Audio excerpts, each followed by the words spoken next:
Eu acabei de sair de uma mentoria online e é um mentorando meu de outro estado e ele está atravessando algumas situações e a maior dificuldade dele é de se posicionar, é de dizer não, é de expressar sua opinião e impor limites aos outros. E olha só que desafiador. Ele trouxe agora para essa nossa sessão que está passando por um momento em que ele tem que se posicionar diante de um relacionamento. Ele tem uma amiga há já algum tempo e eles são super parceiros, se dão super bem.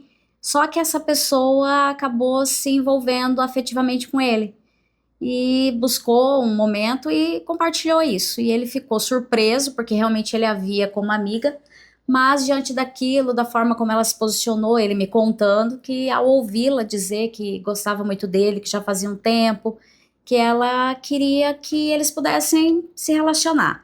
E a princípio ele disse que só a via como amiga e que não sabe em que momento ele deu a entender que teria algum interesse maior. E resumindo a história, ela ficou muito mal. Eles estudam na mesma instituição e ele percebeu que ela parou de falar com ele e ela andava triste pelos cantos e ele começou a se sentir responsável por isso. Diante disso, ele a procurou e disse: Olha, eu pensei bastante, eu tô vendo que você não tá bem. Aí ela relatou que estava sem dormir há alguns dias e que não estava conseguindo nem estudar. E ele resolveu tentar. Então ele disse: Olha, daí eu resolvi tentar, né? E a gente começou a ficar. Só que no decorrer das semanas eu percebi que não era o que eu queria. Estava pesado para mim, que eu realmente não estava conseguindo olhar para ela de maneira afetiva mesmo, com vontade de estar junto, de ter algo a mais. E aí ele ficou nesse dilema e ela começou a pressioná-lo para expor nas redes sociais que eles estavam juntos, a fazer um pedido oficial de namoro e para que eles pudessem realmente trilhar esse caminho. E hoje, na nossa sessão, ele trouxe justamente essas dores. E olha que interessante, eu comecei a perguntar sobre outras situações. E ele veio relatando que essa situação afetiva era uma das muitas que ele enfrenta, enquanto o sentimento de servidão, de ser explorado, de oferecer ao outro o que o outro espera dele. E aí ele me disse uma coisa, e olha como a gente às vezes se engana, ou a gente se conta algumas histórias. Ele disse: Indira, mas é que eu fui educado para ter responsabilidade afetiva. E diante disso eu preciso me posicionar. E se eu tô com ela, eu acho que é justo ela me cobrar essas coisas. E aí começou a me dizer. Eu falo, tá, responsabilidade afetiva, quando você disse para ela que a via como amiga e não como uma parceira amorosa, você estava tendo responsabilidade afetiva. E você vê a distorção? Então, responsabilidade afetiva é alguém dizer que está apaixonado por mim e eu dizer sim para não magoar essa pessoa. Alguém dizer que se envolveu afetivamente comigo e eu aceitar estar com essa pessoa ou pedi-la em namoro e expor a minha vida, inclusive nas redes sociais ou diante dos familiares, para que essa pessoa não fique ferida ou magoada? Será que isso realmente é responsabilidade afetiva? E se for, é responsabilidade afetiva com o outro e com ele mesmo? Será que ele está tendo responsabilidade afetiva, autorrespeito? Será que ele está se posicionando diante daquilo que ele quer? E aí, diante dessas perguntas, ele foi fazendo as reflexões. E eu fiquei segurei na mão dele e trilhamos esse caminho enquanto ele ia observando, ia fazendo essas observações mesmo diante da postura e percebeu o quanto é pesado. E como é que a gente chega nesse ponto de acreditar que oferecer afeto para o outro é anular a si mesmo, é anular as próprias vontades, anular as próprias necessidades?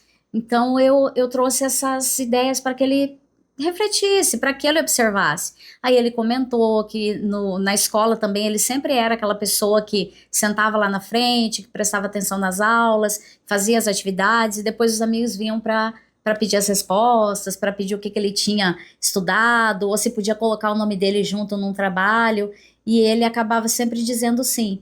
E aí todo mundo buscava nesses momentos e ele tinha a ideia ou a sensação de estar sendo valorizado. ele estava sendo ali uma pessoa importante, e na verdade ele estava sendo explorado. Ele estava num lugar de necessidade de validação, de aprovação, e para isso ele se posicionava como aquele que serve, aquele que pega as próprias necessidades e coloca no bolso para estar ali diante do outro e suprir as necessidades do outro. Então, diante dessa reflexão, né, desse processo de mentoria, nós fomos para esse lugar e começamos a observar quantas pessoas têm dificuldade de se posicionar. Será que se ele continuar com essa relação, ele vai ficar feliz? Ah, Indira, mas ele pode aprender a amar, ele pode aprender a gostar. Você talvez escute da sua mãe, avó, pessoas até de outras gerações que não escolhiam com quem se casariam e que o amor vinha com o tempo. De fato, era possível você se acostumar com uma relação, mas nós sabemos que as nossas mães, avós, bisavós viveram 30, 40, 50 anos com o marido, que criaram 10, 12 filhos e que não foram ao psicólogo e que não fizeram análise, que não tiveram oportunidade de olhar para os sentimentos. Mas será que elas passaram por essa vida de maneira saudável, psicologicamente, fisicamente? E a geração que veio depois não sentiu o efeito dessas situações que elas foram colocadas a viver durante a vida? Então, essas reflexões são interessantes. E o quanto o que eu espero do outro, né, enquanto validação dos meus atos, me coloca em situações em que eu não gostaria de estar.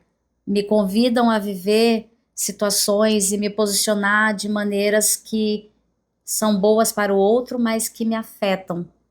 E será que isso fica visível? Será que é a curto prazo? Será que é médio? Será que é longo prazo? Porque nós sabemos hoje que muito do que a gente sofre de transtornos e de situações mentais, psicológicas mesmo, como os processos de ansiedade, os processos de depressão, são uma resposta ao nosso posicionamento diante da vida e diante das pessoas e das situações. A depressão, por exemplo, é um chamado a longo prazo, quando nós estamos muito tempo em lugares que nós não gostaríamos de estar, quando nós estamos muito tempo fazendo aquilo que nós não necessariamente escolhemos fazer, mas que acreditamos que tínhamos essa obrigação. E você consegue se posicionar? Você consegue dizer não?